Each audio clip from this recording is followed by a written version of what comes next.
Hello and welcome to Man's Model Moments. Now today I'm finally going to be taking a look at this. This is the Revell First Edition Gloster Meteor F.8 FR.9 from 2025, and because of the Airfix release of the BF109 and then the Hampton release, I haven't had a chance to really show you this. But for me, I think this is probably my kit of the year for 2025, and I'm going to show you why on this unboxing. So, first thing to say is it's an absolutely enormous box. So this is really big, it's really wide, and as I'm going to show you here, it's really deep. Now, for most Revell boxes, that means a lot of space inside, but this is the post-Luke era of kits, so it's not an end opening box. So opening that up, top opening box, it's absolutely rammed to the brim with components. So we don't have that old Revell issue where they just fill it with air and just have these components rattling around. There is some room, but not a lot of room inside here. And obviously I've already had a look at this, but these are all the components. I haven't opened anything, so you'll be able to see everything as I take it out. So obviously we have the instruction booklet. Revell instruction booklets of late have been pretty good, and we'll have a look at that in a second. But there's this. We then have something which I thought was a bit gimmicky to start with when it was first announced, but actually I'll show you. This is really, really good, and I think improves the value of this enormously. This is the Dave Hawkins Gloster Meteor F.8 book, and we'll go through that. We then have all of the plastic. So these are dual or triple wrapped frames, but again, not a lot of room in these. That doesn't really shift about that much. We have 1, 2, and we have, I must say as well, this isn't the order that Revell put these in. This is my doing, so it doesn't normally have, certainly doesn't have a slightly damp certainly doesn't normally have a slightly damp safety advice sheet on the decals. So the decals here have got a little bit deformed. Again, that is entirely my doing. Normally they sit nicely in the box and are flat. But this decal sheet I'll come back to. But first impressions, obviously, it looks fantastic. Protective sheet. We have this little tube, which I'll come back to. And then we have a third bag, clear transparency bag, fourth bag, and fifth bag of frames. So there's a lot of plastic in here. We then also have the pre-painted Photoetch sheet. Again, I'll come back to this. And the masking sheet. So, plus another little safety advice thing you can throw away. So, really good in terms of the box contents. In terms of the box itself, I've seen a couple of people who have complained about this. I don't think it's that bad.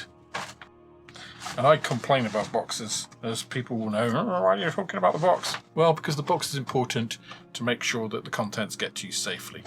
This could be thicker, but it's not bad cardstock, and when you've got the top opening piece in, it's actually pretty rigid. So I don't really have an issue with this box. It's also completely double printed, so this is really nice because it shows you all of the options available. And I think Revell have done a really good job of getting some nice varied decal schemes in the box. So for me, I think this is pretty good. Let's have a look at the components.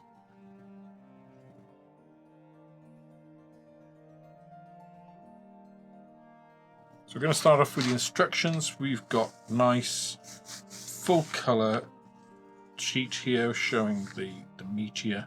A little bit of stuff here on safety advice and bits most people will ignore. Then you've got pictorial kind of explanations of some of the how to do bits. All of this explanation of the symbols. And then you've got colours required, obviously all keyed to the Revell aqua colour range. And then finally you get onto the frame maps. So those go through all of these. We've got 2, 4, 5, 6, 7, 8, 9, 10, 11, 12, 13, 14 frames in total before we get into the instructions proper. So we've got full colour instructions throughout, pretty clear, simple steps showing options here, how to do decals, all that kind of stuff. So all of these look very, very nice. Painting guide for the pilot. Good to see you get a pilot. It is a 5-piece, although there are 6 because there are 2 different types of helmet for this pilot. So we'll have a look at that. The ejection seat, again, slightly different types. It all looks very nice. Different ones for whether you're going to have the pilot in or not. So plenty of options there. We have gun bays. That's really nice to see. And options to have that open or not. Fairly standard instruction layout here. We do have little options whether to take pieces out depending on which versions you're doing. As with a lot of instructions, very clear. Then we're getting on to the jet engines. Quite a few steps for those. Obviously you have the little support if you want to use that, so you can have the engines in situ or out, which is really nice. You get 2 engines. And then we're going through the wing, all those option pieces, putting the completed engine assemblies in. Again, just showing different options all the way along here. All this very nice before we get on to undercarriage, different noses. So a lot of options in this kit, and obviously being the F8 or the FR.9, you could easily build this kit twice and have different aircraft, actual different types of aircraft, and have different options, which I think is great, and I think a really nice way for Revell to do this. Optional rockets there if you're doing the RAF version. Options for closed flaps, open flaps, and air brakes. And then we're getting into decal placement, all of the common stencils, and into the different schemes. So I'll pause a little there and just talk about the schemes themselves. So you have an RAF F.8 41 Squadron based at Biggin Hill, which has this nice red and white flash over the main silver body, the big belly slipper tank. Then you have an FR.9, the Royal Air Force in the Suez Crisis, so you get these really nice Suez stripes on this scheme. It's quite colourful. I really like this scheme. I think this is one of the better ones in the box. You then get an F.8 from the RAAF, the Australian Air Force, which for me is one of the most boring ones in the box. Yes, you get the rockets underneath, but it's just a silver airframe. There's nothing to particularly, push it out, make it look notable. But obviously, nice to have an Australian Air Force aircraft in there. You then get this F8, which again I think is one of the better schemes because this is a Belgian aircraft. So it's a little bit more unusual. It has these great big orange day glow pieces in because this is a target tower, despite it being an F8.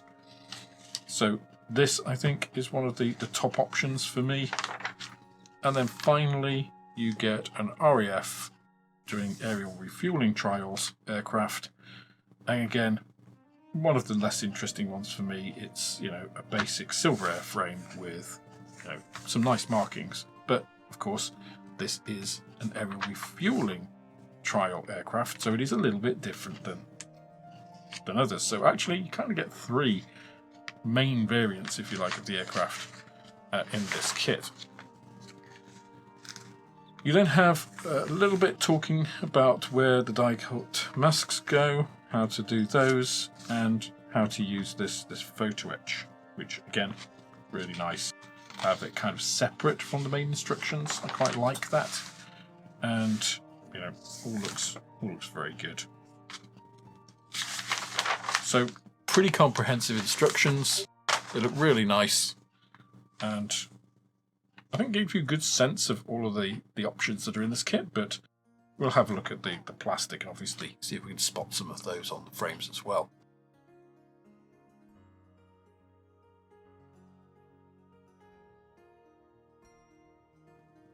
So next up is the decal sheet. Now, this is not representative of the decal sheet as it comes. I've been very careless with mine. I'm not quite sure how it got like this, but please don't take that as a negative. The sheet that was actually supplied in the box when it came was perfectly flat and none of this deformation. So that is a me issue, not a Revell issue. Now, in terms of the actual decals, you have all of these for the interior, so some beautiful, you know, individual instrument decals and placards and things.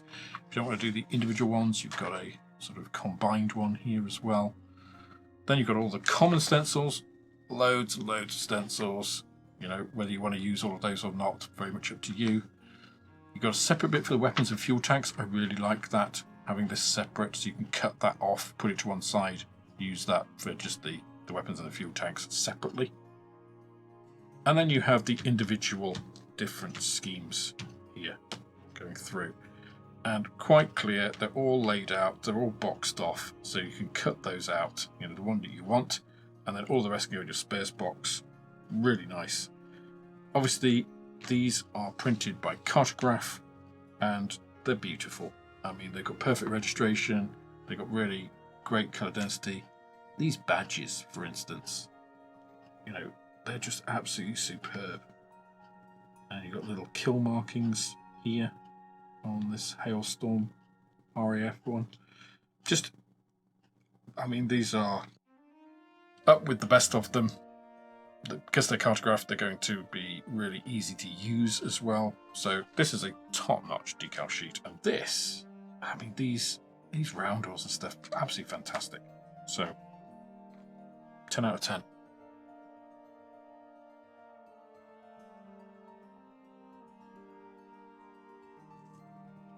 So then we come to the book. Now, I must admit I don't know who Duke Hawkins is. I presume he's an authority on the Gloster Meteor. Apologies to those of you who do know him and Duke Hawkins. But this is a really, really nice book. So if I just have a look, I mean, the impression overall, it's quite heavy, it's well produced, it's a decent size, and if we actually have a look into it, nice. It's paperback obviously, but got a nice cover, and everything is nicely illustrated, and it's well sort of referenced as well. So here, you know, photo cover: the sole surviving Gloster Meteor F.8 in airworthy conditioning, flying in New Zealand. You know, you can pin everything to what it is. So then this goes through the Gloster Meteor F8, talks about sort of the history of it and sort of the prior versions. Now we got to the F8 and some beautiful photos in here. Talks about different versions. So this is a good general book, and it's got some beautiful close-up photos. Again, I wanted to show this one specifically. These are Canon ports. It shows you all of the like weathering on here. I mean, obviously this is probably a preserved example, but pretty amazing. The photo reconnaissance nose. So just the quality of the photos in this, I think, are worth, well, I'm going to say the price of the book, but of course this is being provided to you in that kit. This is easily a £20 book, probably more, but just some great detail. I mean, really good close-ups, sharp, defined, not internet images that are blurry and don't magnify. You know, these are proper photography. And if you didn't have any reference on the Gloster Meteor at all, this gives you pretty much everything you need. I mean, it really does. As you can probably see from me just leafing through it here, you know, even stuff on individual panels being opened, individual ports, different examples, you know, the little step for the pilot. You've even got a separate jet engine there. The cannon ejection ports. Plus, of course, a lot of different surviving examples. It even talks about, you know, versions that aren't obviously in the Revell kit, but the prone pilot testing. You know, because there was a whole bit about the ease of being able to withstand G-forces if you had a prone pilot. The VTOL testbed, probably a lot of people aren't aware of. Talk about the wings. So here you have really good pictures of the flaps. The sort of thing you'd have to go to the internet and look for a walk around. You know, maybe you haven't got the right angles and stuff. This is beautiful. So again, to start with, I thought that the inclusion of a book on the Meteor was a bit of a gimmick, you know. You can go back and hear me talking about that on Airfix and Chill when this was first announced, and we talked about this. But this, I have to say, I was wrong on this. I think for the price point they were originally talking about, I was right. But you can buy this kit. I was selling it for £95. So for £5 more than the BF109 from Airfix, getting this book as well is a real value add. So close-ups here of all of the cockpit, the instrument panel, where everything is, you know, it's just great. Or, I mean, even if you're taking, obviously again, preserved example, but the wear on all of this, like if you want to weather your aircraft, where the wear is likely to be, depending on obviously how used you want it to be. The ejection seat, often something quite difficult to get detailed pictures of these, like older types of ejection seat. The Martin Baker Mark II.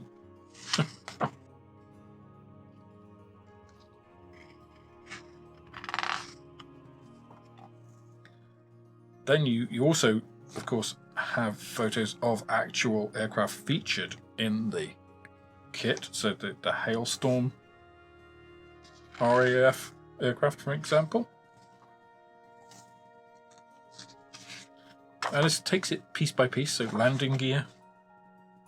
You know, you got all of the, not only the landing gear, but up into the bay. So that's showing it like aircraft grey-green in the inside with black components, then the silver for the actual undercarriage itself. The air brakes, which are much simpler than I think many people assume. You know, you think, oh, that's not detailed. Well, there really wasn't that much to it. The main landing gear and the wings. Again, shots up into the bay. Position of wiring and everything.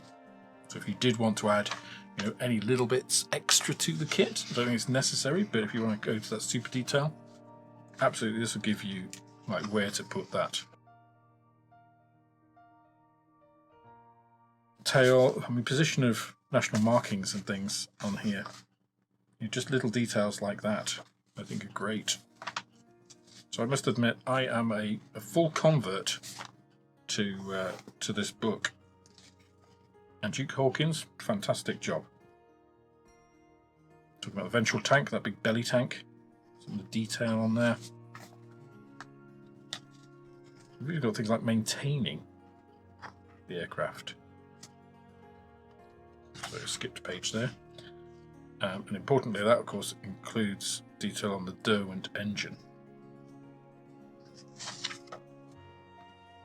Cannon bays, gun muzzles, and then finally some more preserved examples, and then sort of going into legacy. So really good. And to be honest, having seen this book, if I was going to look up some of these other aircraft, like the Jaguar for instance, I think this Duke Hawkins series absolutely fantastic. So I'm going to be probably looking at some of these other books because of this. So really, really nice. And Duke Hawkins, thank you very much. And Revell, thank you for including this book. I think it's absolutely fantastic.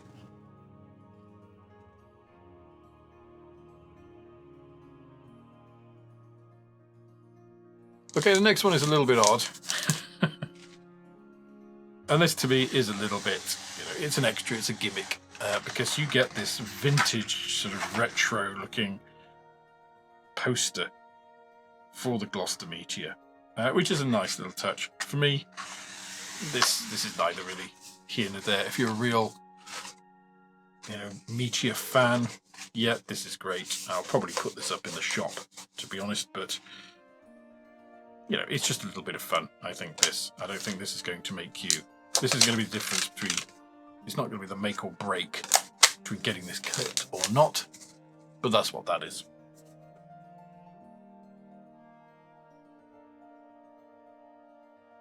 So just before we get on to frames in general, I just want to pick out this particular bag because I think this is something that Airfix could learn from other manufacturers about. So Revell here have used a large bag. This bag is much bigger than these frames in the same way that Airfix does. But if I turn this over, this was actually taped like this, and it's taped here. So the contents, you can see here's the tape. I'm not lying about that. That was the tape that was keeping this over. So this has been put in this large bag, oversized bag, and then this piece has been put over and taped, and then this piece has been put over and taped, and then there's no movement. So it's not like Airfix couldn't do this, but instead they seem to have bags, big bags, and then they'll close it like this, and then the contents can move around. It seems like a small point. Some people always complain about, why do you mention boxes and bags and all this kind of thing? Because I want what's inside it to arrive as the factory packed it, and not with pieces all over the place and broken, right? I want it to arrive in good condition. And this is just a small thing that takes a couple of seconds extra, but it makes such a difference. So thank you, Revell, for that. So we're going to start the examination of the frames by one of the largest in the entire box, and that is of the lower and upper wing sections. And this, of course, gives you the impression of the size of the aircraft. So it's very similar to the 109 and the Hampton in terms of the overall size and volume. So this is a really good value prospect, I think, compared to those two kits as well. But it's really, really nice. So I think having this single piece is great because, again, as I've mentioned before, with pieces like this or where you have spars or whatever to get the right angles of the wings and everything, I think that's a really important part of modern kit production. But the tooling of this is absolutely fantastic. You have both raised and depressed rivet lines, panel lines, detail like recesses for the air brakes. We'll see it more on the close-ups, but these are beautiful. So these are absolutely superb. These are up there with Tamiya, with ICM, with Airfix. No issue about these at all. The panel lines are delicate, in terms of very, very thin but quite deep, so I think they'll take a wash really well. Crisp parts. There's fairly small injection gates across here. And they're located in reasonably sensible positions. So, for me, these look fantastic. Quick look underneath. Pretty much what you'd expect. Not a whole lot going on. Fairly positive locating pins and marks. Some nice pieces here for where you need to drill out for various options. Those are very obvious. I really like that. So overall, again, extremely good. Okay, enormous frame number 2 covers the fuselage, and these are all obviously the nacelle pieces. Both looks like there's different versions, or inners and outers. I think they're inners and outers. You've got this main spar with bulkheads for the jet engines. Another spar here. So really nice pieces. You've also got another thing that I should point out, port and starboard printed on these. So cut them off, don't have to worry. Some little injection pieces here, tab pieces, just to make sure that the parts are completely molded. But again, not intrusive. Got this nice support piece going over the same angle, slightly above these two pieces. This is a really well engineered, well thought out, very clear, crisp, and highly detailed tooling. Again, recessed and raised rivet detail here. Very, very nice. Third of the largest frames. This one covers more fuselage components. Here you have the nose for the F.8 version. So you've got the cannon blisters here and the open port bay areas. Doors for those, the nose, the tail. Again, all of this has beautiful detail on it, on these horizontal stabilizers, the control surfaces here. We've got a couple of cannons on this side and a couple of cannons on this side. So ejection ports here. All of this is absolutely superb. These pieces are beautiful. You know how some pieces just pop out at you? These are just stunning. Really stunning. Really gives you a sense of wanting to get into it.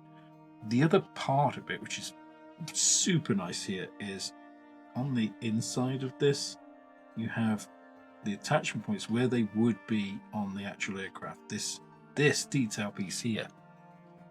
Hats off to Revell for that. That is absolutely chef's kiss level of detail.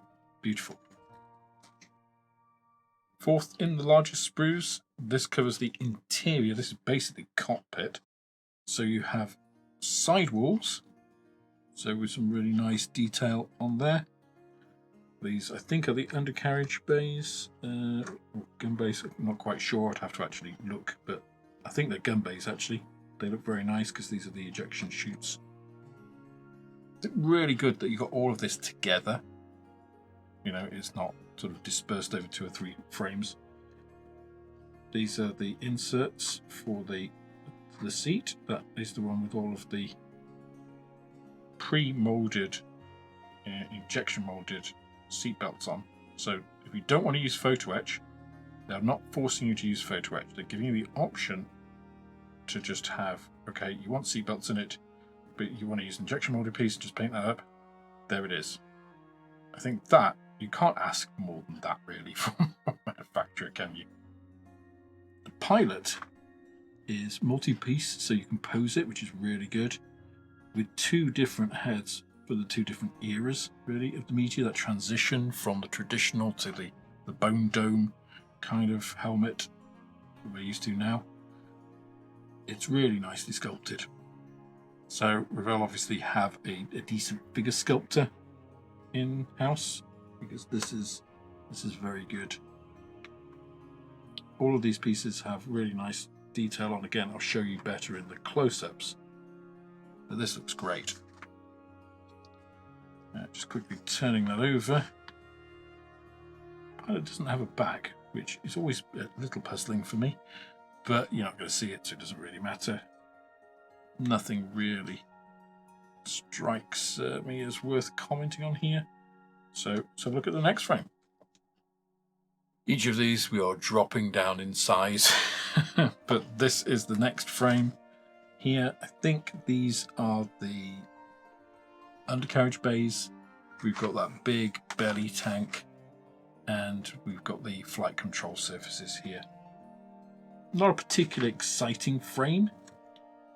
We've got nice detail. I did notice there was a tiny bit of sink on this.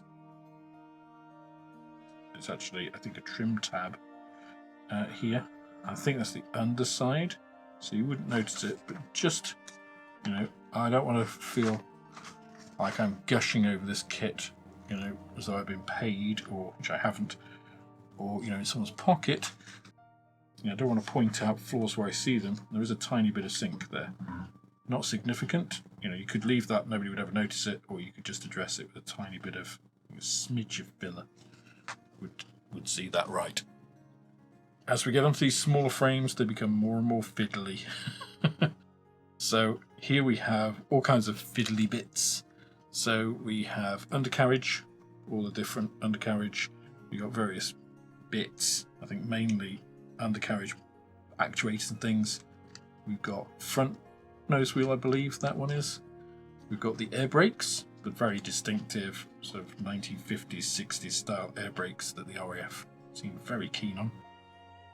Some piping and little other fiddly bits, but all this looks very nice where you've got any detail to be pulled out. It's done, you know, it's executed really nicely. Got great rivet detail on all of these pieces, little panel lines and things.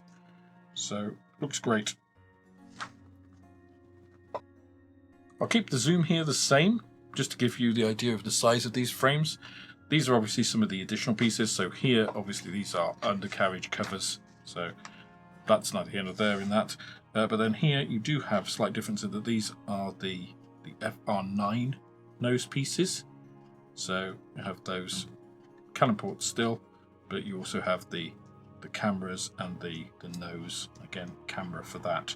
So this is the additional piece, frame K, which provides you with the photo reconnaissance version of the aircraft. Again, same as the other frames, beautifully executed, nice and crisp moulding, great detail, overall superb. Now, if you ever watched any of my videos on looking at games, one of the things I always talk about is box control, and I just want to pull this one out in Revell because these came in one bag. These are the parts for the engine and these rockets and the wheels and everything, but also exhaust piece. And these all come in one bag, which I really like. So you get one bag, so you get two of these to do the two engines. So I think that's really nice in terms of box control, in that you can work on one each rather than having to, you know, have these two separately and then get these two to add those extra little bits on. So again, just a nice little touch. Doesn't actually affect the tooling or anything of this. It's just in packaging, thinking about how people could build this. So again, I think that's commendable. Looking into this itself, again, this is really, really nicely molded, nicely tooled. Each of these individual pieces that go onto this sort of centrifugal arrangement, all great. You've got these different pieces, starter motor and all of the wiring, the actual exhaust tube itself, the framework for the little support if you want to put the engine outside the aircraft, and then some little complex pieces here, again nicely tooled to support that piece so you're not breaking this, because this is a very delicate piece the way this connects on here. But I've had no sort of failures or breakages in this kit so far, so this is superb. Again, great detail on some of these pieces. looks absolutely fantastic. So the other frame in that bag, obviously I mentioned you've got some exhaust pieces, but then you've also got things like wing tanks, the rockets, unguided rockets, fiddly little bits, and things like the wheels, which are weighted, which is great to see. And the hubs are beautiful, and it's great to see the hubs and the wheels, the actual tyres, separate, so it makes painting that much easier. So again, some really nice, fine, crisp tooling and moulding on here, and it all looks pretty flawless. Okay, so looking at the frame for the transparencies, it's rather odd, like large injection piece, and then it goes off into these two essentially separate frames. Not quite sure what benefit there is of that, but I'm not going to second guess the injection molding here. Now the really nice piece here is that you get two entirely separate sets of canopies, which is really good. So here you've got the framed version and the unframed version, and here you have one which has a clear side here and then one which has a framed side. So you have all of the extra little bits as well, but just having this is really nice. These pieces are tooled really, really well. They are incredibly clear. Let's do the old Swan Morton test, I think. For me, given the curvature here, those are very clear. There's not really any optical distortion introduced from that plastic. A little bit obviously from the curvature, as you would expect, but these are beautiful transparencies. The only tiny nitpick I could have is that these aren't very well supported. It would be nice if they were kind of connected to there, but I understand. Again, I'm not going to second guess Revell on how they injection mold stuff, because the end result is what's important. These haven't detached. They are all beautifully tooled and clear, so that is good enough, I think, for me. Overall, these are fantastic and no complaints.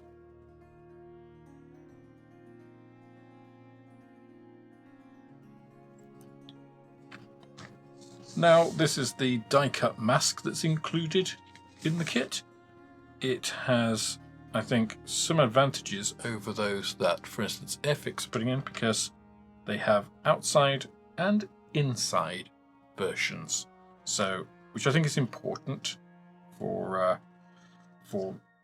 us as modelers. I think if you want to do detail on a kit of this size, you really need both inside and outside masking. So this is great that you've got all of that provided in the kit. Obviously these are produced by Cartograph in the same way that the FX ones are. So I haven't used Cartograph masks before, so we'll see what those look like on, both the FX109 and on the Revell Meteor. And we can do a bit of a comparison there.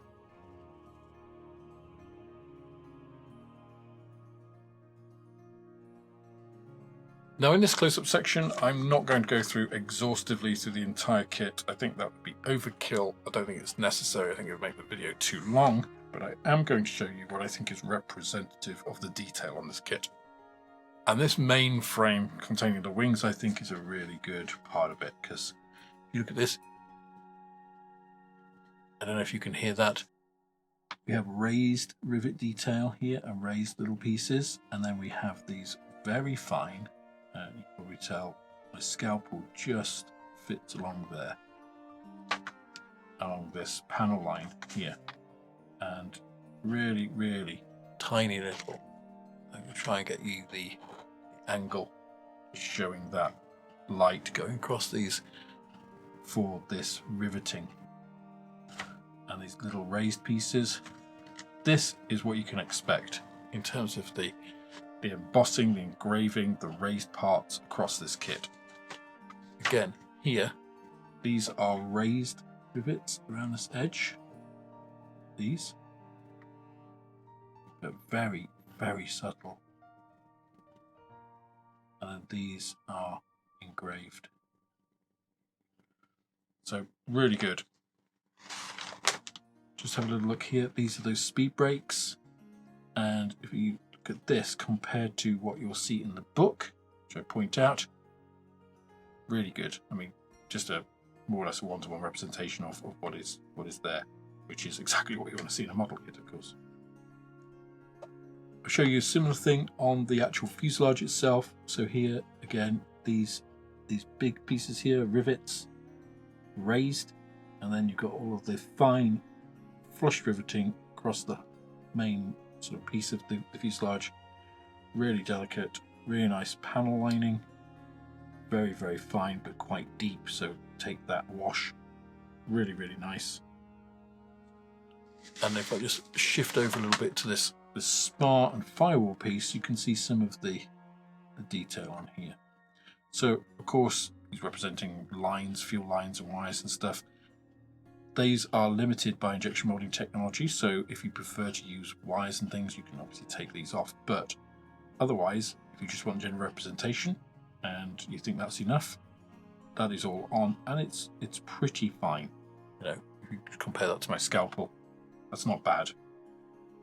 And yet the riveting and things is absolutely in keeping with all of that on the main fuselage airframe. Very delicate, really, really nice. So no complaints at all about any of that. The other piece that I think is worth pointing out in terms of showing the detail here are these forward fuselage areas, which again, raised rivets for these large pieces, engraved for all of these things like the pilot step, flip out doors. You've got these quite deep engraved sections for these ports.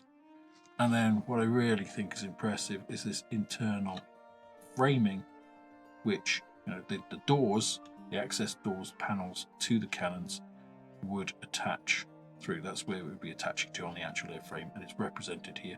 Normally this is the sort of thing that Edouard would produce in etched brass for you to put inside of somewhere you'd cut out. Here it's included in the kit. I think that's very impressive. A couple of things here I want to show you on this frame. One is some of these pieces. So these, I think, are the air brake actuators, I believe. Don't quote me. I may be wrong, but I think that's what they are. But you can see how nicely they are made. These are nice pieces, and it shows how delicate Revell are getting in some of this casting. The other area I want to point out on this particular frame are the wheel hubs, and I think you can see the level of detail here, and you know, depth of these pieces that is going to enable, again, really nice painting and weathering to be put on these items. So again, overall, very, very good. I will also quickly mention these. These are only 4, obviously one of the variants, unless you want to go off-piste and do your own thing. But these are the unguided rockets. And again, you know, in terms of the actual rail, it's pretty fine. I mean, you've seen coarser supports in 1/72nd scale than this. But also just the moulding of this, it's really, really nice. It captures the lines and flow of this rocket head very nicely. It's not just a kind of blob. This is really, really good. So just a little thing I wanted to kind of point out now. Last area in terms of detail I'm going to point out are a couple of elements in the cockpit. One, of course, is the pilot. So you can see the pilot is very nicely sculpted. Some nice detail on here, you know, down to the harness. The arms individually sculpted. You've got, you know, good fingers and everything. It's not just, you know, a shapeless blob. And then again, 2 different heads and pretty nicely sculpted. You're going to be able to pick out those with some good detail work painting. Probably also worth just showing you the internal sleeves for the cockpit. So here you can see we've got the riveting and stuff on the outside. We've got various little components, some tubing stroke wiring, which is slightly on the, you know, the higher side, slightly more clumsy side, but not egregious, and probably not going to see any of this anyway. Some instruments, all looking good. Slightly less on the port side. Again, little instrument panel just coming out. Some elements here. But again, most of this is going to be out of sight, so you get an impression of it. So I think this sort of level of detail is absolutely fine. Just to give you an idea of some of the other detail in the cockpit area, this is the rear, obviously, and you can see some of the riveting and other elements here represented, which I think is also probably shown in the ejection seat.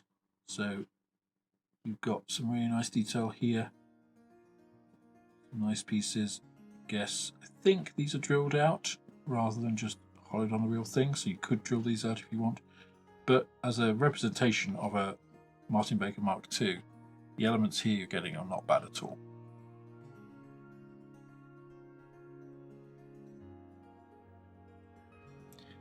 So the final kit element, if you like, here are the pre-painted Photoetch pieces. Now, I've not used pre-painted Photoetch before, but I must say this looks pretty phenomenal.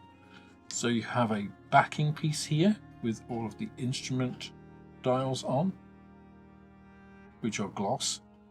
You have the external piece, which goes obviously over that, and then all of these with all the little pieces on and stuff. So this looks great. You get early and late type seat belts or seat harnesses, and little pieces for the ejection handles and stuff. So this is really good. I also really like the way it's got a little Revell colour printed on that. That's quite a nice little touch. But all of this looks fantastic. Again, it's optional. So I think that is one of the key pieces of including something like this. You don't need this to be able to build the kit.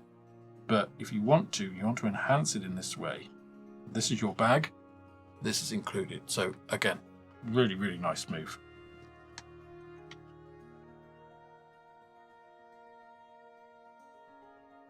Now, this has been a long video, but I wanted to display exactly what was on offer here, and why I think it just pips the Airfix BF109 as an overall package, though that kit has essentially the same score as this.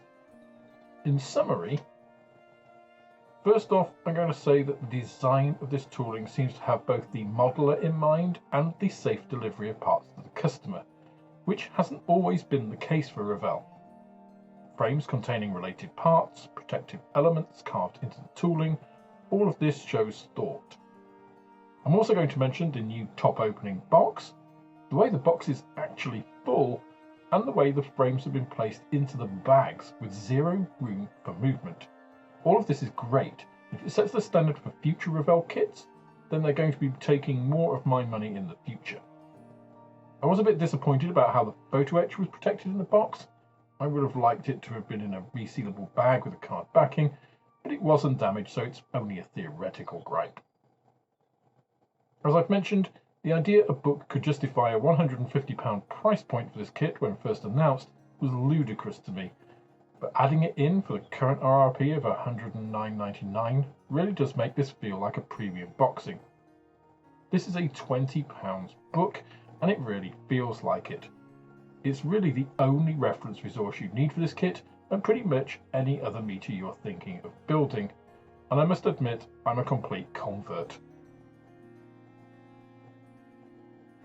Now, the Photoetch, despite its lack of protection, is lovely. I'm really looking forward to using it in my build. The fact it's optional, again, makes this boxing feel premium, and the internal and external masking set does make it an all-in-one package. The poster is a fun gimmick, but with everything else it just adds to the experience. The core of this kit, of course, is the plastic, and Revell have really brought their A game to this. There isn't a shred of flash anywhere over the multiple frames. I found only one tiny sink mark and no broken or detached pieces. The finesse of the engraved detail is superb, and the only area it feels like an older Revell tooling is in some of the piping and wiring, but it's not bad, and I feel a bit like I'm clutching at straws to find a little negative somewhere here. There wasn't a single warp or short shot anywhere to be found either, though I didn't expect to find any, it's nice to see a manufacturer providing confidence in a premium release. Taking all of this together, I think the overall value this boxing presents is unparalleled from the other major manufacturers in 2025.